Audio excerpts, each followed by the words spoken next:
Olá, seja bem-vindo a marcoteles.com.br. Hoje eu quero conversar com você sobre uma coisa muito importante, que você precisa definir o que você pensa, né? Sobre Pedro. Pedro, na verdade, era a pedra ou era Satanás? A Bíblia dá duas opções sobre Pedro. Você sabia disso? Se não sabe, veja nesse programa de hoje. Ultimamente eu tenho tido alguns problemas, com haters católicos que chegam num canal evangélico e querem obrigar a gente a seguir a doutrina católica, que é uma doutrina que biblicamente não se coaduna com a verdade. Então eles tentam obrigar você a ser católico, né? Tem alguns haters que são mais conhecidos e outros que tentam buscar fama através desses mais conhecidos. Teve um hater agora há pouco tempo que esteve aqui no canal colocando várias perguntas, ele foi chegando de mansinho, depois eu fui observando que era só uma pessoa que estava procurando confusão, procurando discórdia, como todo hater, e os haters católicos são assim também, né? E algumas questões ele colocou e eu observei, fui observando até identificar que era uma pessoa doente, depois de visitar o canal dele e ver alguns vídeos que ele colocou lá, né? É uma pessoa doente espiritualmente, obviamente, né? Não doente fisicamente. E então resolvi bloquear essa pessoa. Mas algumas das colocações que ele colocou merecem algum tipo de atenção para que a gente possa analisar o que a Bíblia nos diz sobre determinadas coisas. Uma dessas coisas para ele é que Pedro seria o primeiro Papa, seria a pedra fundamental da igreja. Mas ao mesmo tempo nós vemos que Jesus nos diz que Pedro é Satanás, no mesmo capítulo, apenas 5 versículos depois, no mesmo contexto. Vou ler para vocês na Bíblia de Jerusalém, para ninguém dizer que eu estou lendo na Bíblia errada, né? Como dizem alguns.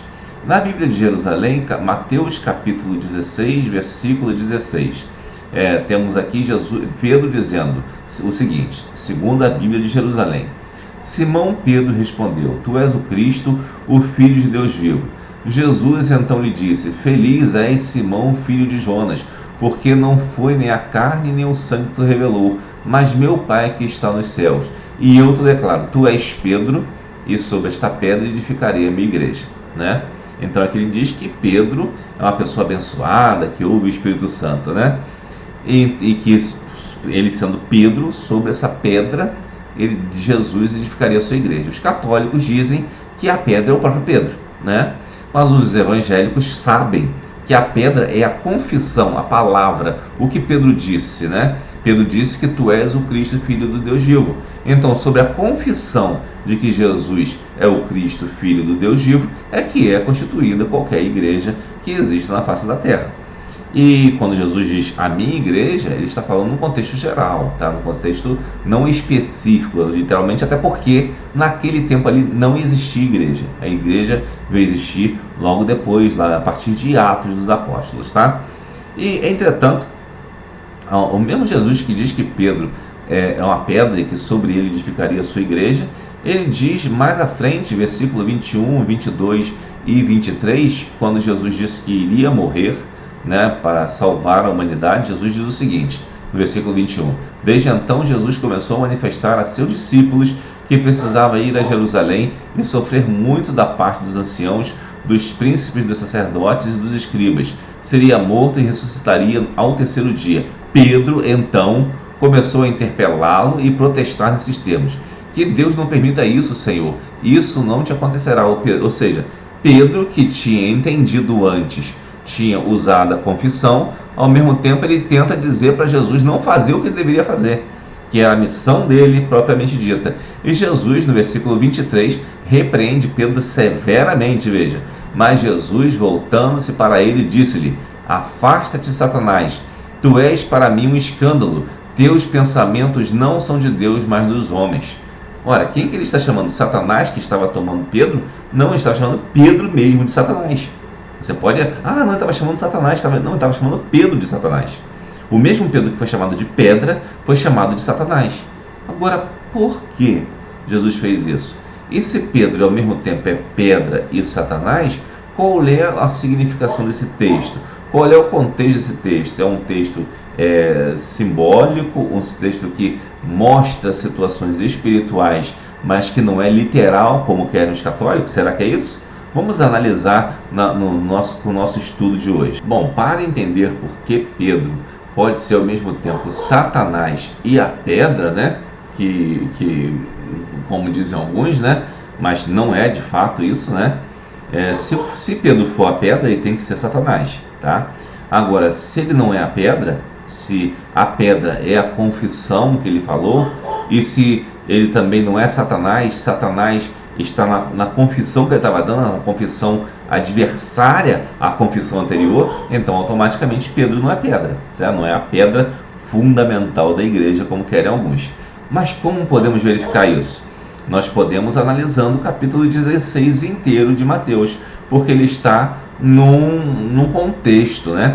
E curiosamente, né, na Bíblia de Jerusalém, o subtítulo é Sinal do Céu, Fermento dos Fariseus. Ou seja, está falando do sinal do céu e dos fermentos dos fariseus. Isso está correto, esse título da Bíblia Jerusalém, né? E é interessante que se você for ler o texto, você vai perceber algumas coisas que eu vou te mostrar aqui. Então vamos lendo aqui, capítulo 16, versículo 1 diz o seguinte: os fariseus e os saduceus chegaram-se a Jesus para submetê-lo à prova e pediram que lhe mostrasse o milagre do céu. Ele lhes respondeu: quando vem a tarde, dizeis, haverá bom tempo, porque o céu está avermelhado, e de manhã, hoje haverá tormenta, porque o céu está de vermelho sombrio. Hipócritas, sabeis distinguir o aspecto do céu, e não podeis discernir o sinal dos tempos. Essa raça perversa e adúltera pede milagre, mas não lhe será dado outro sinal, senão de Jonas. Depois deixando-os, partiu.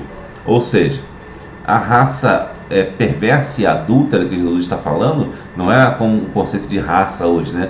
Mas aquele grupo de pessoas, né, que eram os fariseus e os saduceus. Eles se achavam donos da verdade, se achavam donos da sabedoria bíblica, se achavam donos de ensinar as escrituras. Eles achavam que eram os únicos que tinham a interpretação das escrituras. Essa era a raça perversa e adúltera que Jesus está falando. E essa raça perversa e adúltera é muito vinculada a milagre. Eles queriam um milagre de qualquer jeito. Se tivesse um milagre, eles iriam acreditar. Curiosamente, né, alguns de hoje também se acham donos de Deus, se acham donos da palavra, se acham donos da interpretação das escrituras e pedem milagre, adoram milagre, faz até filme o milagre, né? Porque acham que milagre é a coisa principal da pregação do evangelho, quando não é. O principal é a palavra de Deus, né? É interessante isso, né? Observe essas coisas. Mas Jesus fala para esses que queriam milagre que ele não ia dar milagre nenhum para eles, não ia dar sinal nenhum para eles. Ao contrário, ele ia dar o sinal, o milagre de Jonas. Qual era o sinal de Jonas?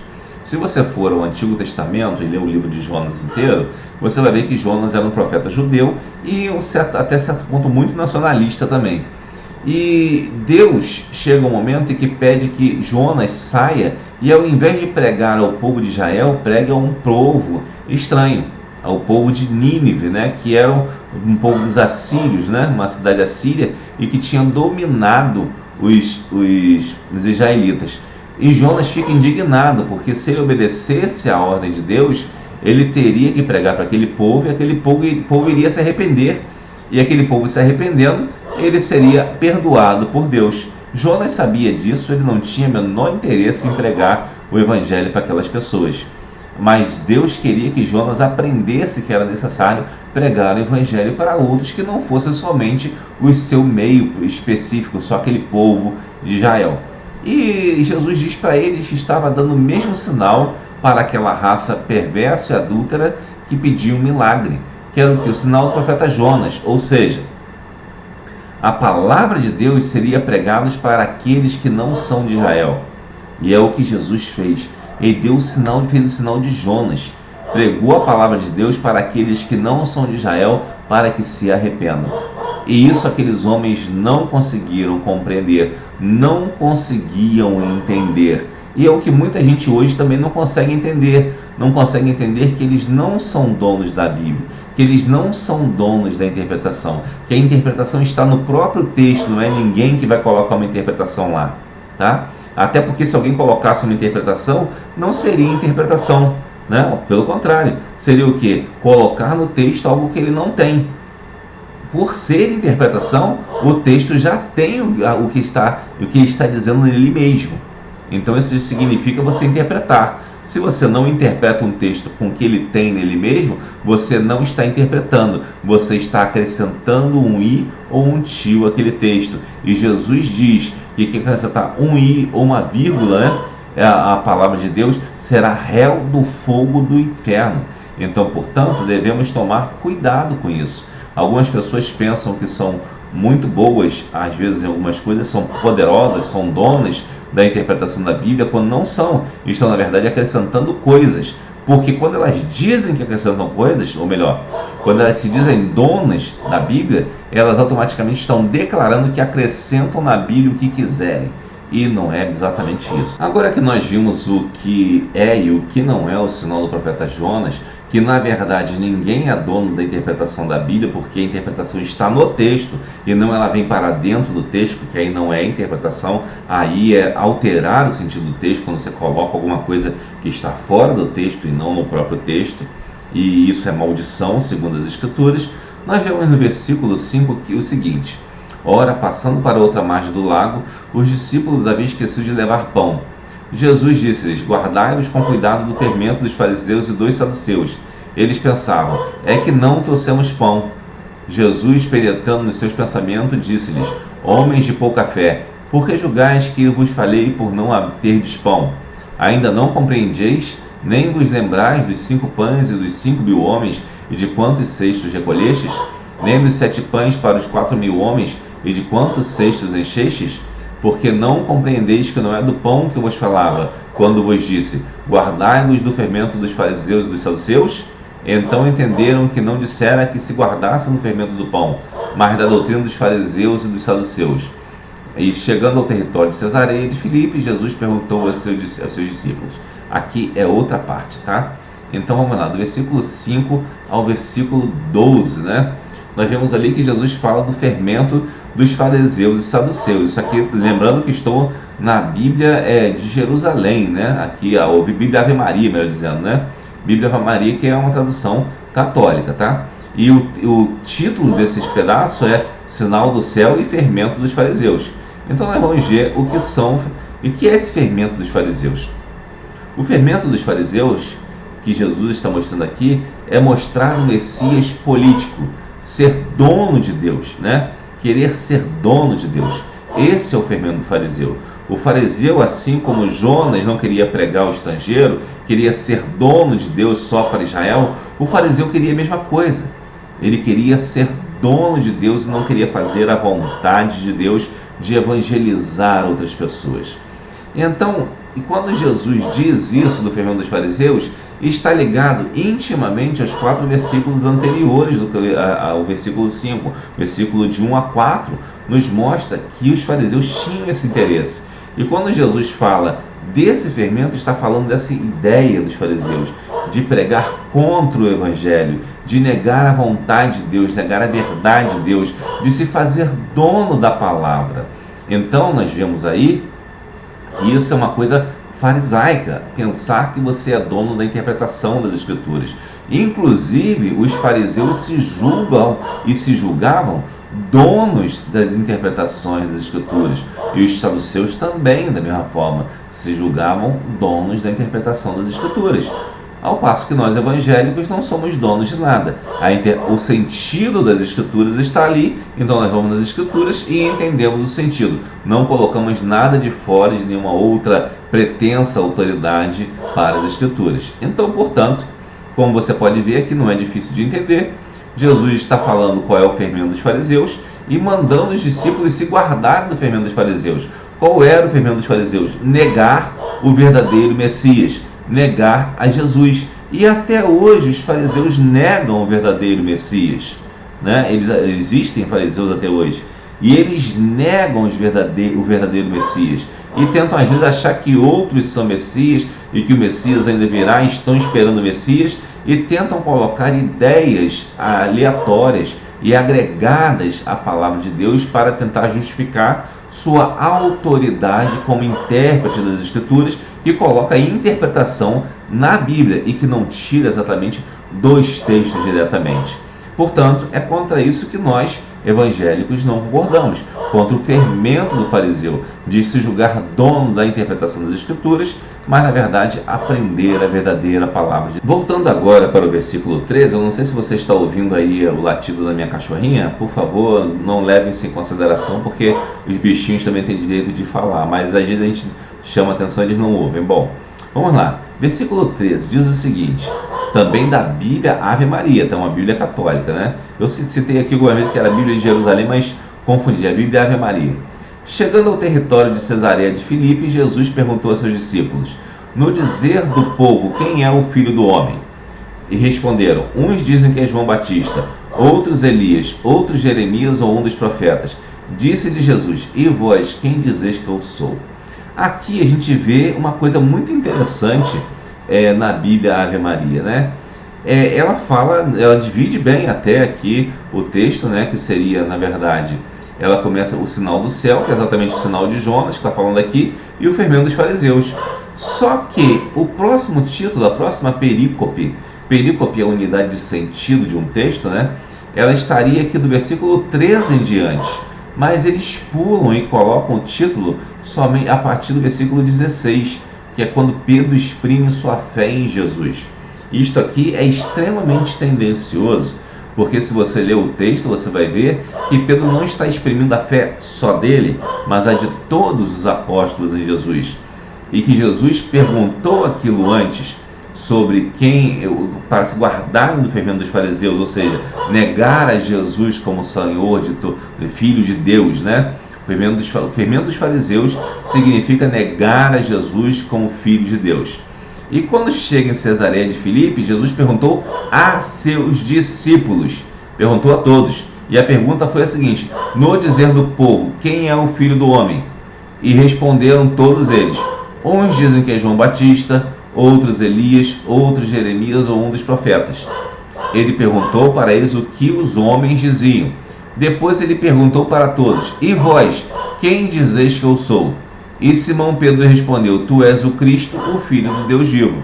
Ora, aqui neste momento, Pedro estava abandonando o fermento dos fariseus. Ele estava abandonando o fermento dos fariseus e reconhecendo que Jesus é o Cristo, Filho do Deus vivo. Resumindo melhor, o fermento dos fariseus significa negar que Jesus Cristo é o Filho do Deus vivo.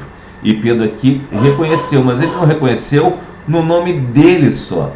Ele reconheceu em nome dos discípulos, porque Jesus perguntou, e vós, quem dizeis que eu sou? Ou seja, os discípulos, quem dizem? Pedro respondeu em nome dos discípulos, e não no nome dele somente, né? Obviamente.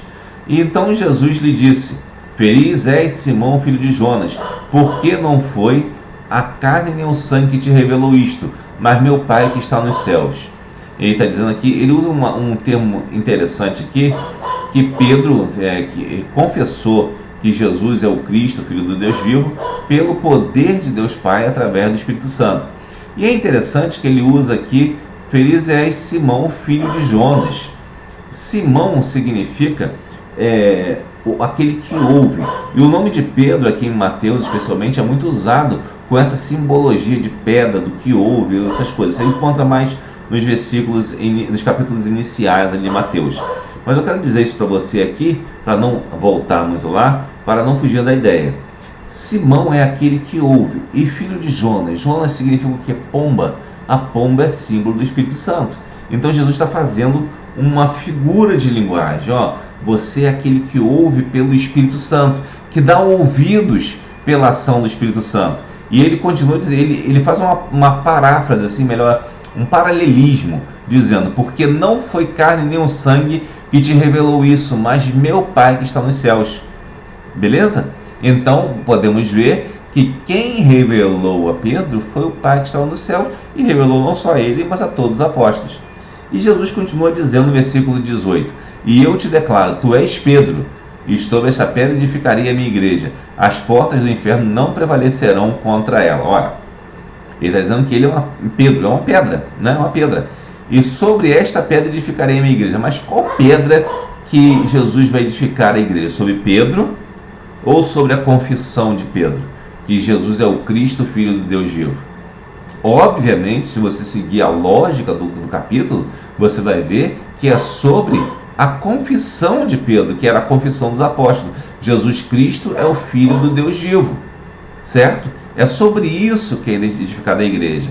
Sobre a pedra que Pedro colocou ali, dessa confissão, que cada cristão coloca aquela confissão junto. Ó, Jesus Cristo é o Filho do Deus vivo. Ele colocou aqui, daqui a pouco constrói uma igreja. Porque são pedras que confessam a Jesus. A cada pedra é uma confissão. Não é que a pessoa seja uma pedra, mas a confissão é a pedra que se junta uma a outra, formando um edifício. Percebe? E quando ele diz aqui, as portas do inferno não prevalecerão contra ela, significa o quê? Que as portas do inferno não prevalecerão contra Pedro ou contra a profissão de Pedro, contra o que Pedro disse, o que Pedro confessou, né? Então podemos entender que as portas do inferno não prevalecem sobre a confissão de cada crente de que Jesus Cristo é o Filho do Deus vivo. Ao contrário daqueles que seguem o fermento dos fariseus e negam que Jesus seja o Cristo, o Filho do Deus vivo, tá bom? Então as portas do inferno não podem prevalecer sobre aqueles que confessam a Jesus verdadeiramente. E ele diz assim, eu te darei as chaves do reino dos céus, tudo que ligares na terra será ligado nos céus, e tudo que desligares na terra será desligado nos céus. Claro que está se referindo aqui, se você confessa que Jesus é o Cristo, Filho de Deus vivo, né? Você está ligando, ou seja, se vinculando a Deus através da fé e tendo a sua salvação, né? Então aqui é uma palavra figurada, né? Mas se alguém quiser dizer que isso aqui é literal, aí ele vai ter um problema lá embaixo nesse texto, porque esse texto aqui ele tem muita coisa figurada. E ele chega aqui, você pode ver que se Pedro é a pedra sobre a qual Cristo edificou a igreja, e não a confissão de Pedro, né, que é tu és o Cristo, Filho do Deus vivo, temos um problema sério, certo? E inclusive essa ideia até de dizer que Pedro é a pedra é algo que se vincula muito ao farisaísmo, né? Se vincula especificamente ao fermento dos fariseus de querer ser dono da interpretação das escrituras, de querer ser dono da verdadeira religião cristã, né? Isso se vincula muito ao fermento dos fariseus. E nós vamos ver logo mais abaixo, né, a Bíblia Ave Maria, né, corrigindo aqui se eu falei Jerusalém, diz o primeiro anúncio da paixão, né? Um primeiro anúncio da paixão. Então, continuando aqui o texto que nós estamos lendo, né? Você sabendo que estamos lendo Mateus 16 na Bíblia Ave Maria, que é a Bíblia católica, né? E fala sobre o primeiro anúncio da paixão, né? Segundo aqui o texto, do versículo 21 até o final do capítulo 16 aqui, que é o versículo 28. Diz o seguinte: desde então Jesus começou a manifestar a seus discípulos que precisava ir a Jerusalém e sofrer muito da parte dos anciãos, dos príncipes, dos sacerdotes e dos escribas. Seria morto e ressuscitaria ao terceiro dia. Pedro então começou a interpelá-lo e protestar nesses termos: que Deus não permita isso, Senhor, isso não te acontecerá. Ora, Jesus estava dizendo a missão dele. Ele era o Cristo, ele é o Cristo, Filho do Deus vivo, e que veio a este mundo para morrer por nós, para sofrer em nosso lugar. E Pedro disse para ele: não faça isso, Senhor, né? Mas Jesus, vendo isso, que Pedro estava agindo de forma carnal, exatamente como pensam, né, aqueles que são do fermento dos fariseus, um pensamento, um raciocínio exatamente igual ao fermento dos fariseus. E Pedro disse para Jesus: não permita isso, Senhor, isso não te acontecerá. Mas tinha que acontecer. Só o fermento dos fariseus dizem que isso não pode acontecer ao Messias, né? E Jesus, voltando-se para ele, disse-lhe: afasta-te, Satanás, tu és para mim um escândalo, teus pensamentos não são de Deus, mas dos homens. E depois Jesus continua aqui, mas vamos parar aqui um instantinho e ver o que diz esse versículo, né? Ora, lá ele disse que Jesus era Pedro. Nós vimos que Pedro, não é o Pedro, é a confissão de Pedro, que é uma pedra, ou seja, que fica no coração das pessoas, e as pessoas vão se unindo e formando um edifício espiritual para Cristo, pela confissão de Pedro.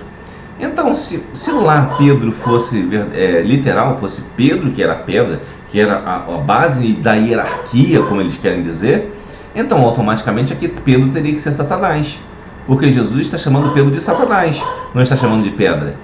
Aí vai dizer, não, mas lá é figurado aquele literal. Não pode, porque está num contexto muito semelhante, tá? Está no mesmo período, até inclusive de lógico da coisa, né? Embora bote o primeiro anúncio da paixão, está no mesmo contexto da questão do fermento dos fariseus. Está tudo embutido aqui. E quando Pedro fala assim, ele está falando como um fariseu. Então ali ele está agindo como Satanás. Então, se alguém disser que Pedro é a pedra em que é edificada a igreja por uma questão hierárquica, então tem que admitir também que Pedro é Satanás, porque o fio condutor, a palavra-chave que guia esse capítulo é exatamente o fermento dos fariseus, ou confessar a que Jesus Cristo é o Senhor, que é o Cristo, Filho do Deus vivo, da forma correta, e não como um Cristo político, digamos assim. Logo, podemos ver que não tem nada a ver uma coisa com a outra, né? Como dizem aí que Pedro seria lá a pedra da igreja, o primeiro numa hierarquia que vai seguindo e tal. Isso não existe aqui nas Escrituras. Até porque se Pedro for a pedra, ele tem que ser também Satanás. Mas sabemos que Pedro também não era a pedra literalmente, mas que ele era uma figura da confissão que ele estava fazendo. E que ele também não é Satanás, porque Satanás aqui, Jesus estava se referindo ao demônio, não a Pedro, né? Então, se você levar literalmente, você vai ter que entrar por outro caminho. Você vai ter que entender que aqui quando Jesus fala, afasta-te, Satanás, tu és para mim um escândalo, teus pensamentos não são de Deus, mas dos homens. Ou seja, quem era o homem ali? Satanás? Não, Pedro, certo? Então podemos entender que ele estava se referindo a um homem, e esse homem era Pedro. Ao passo que, se formos entender de outra maneira, teremos que entender que Pedro seria a pedra e ao mesmo tempo Satanás, certo? Então observa-se a coerência numa análise hermenêutica adequada, onde você mantém uma unidade de método de análise e não simplesmente aquela análise que você muda conforme seus interesses, conforme o interesse da organização a que você pertence. Não, você tem que seguir a palavra de Deus como ela se mostra e como é mais provável que seja, né?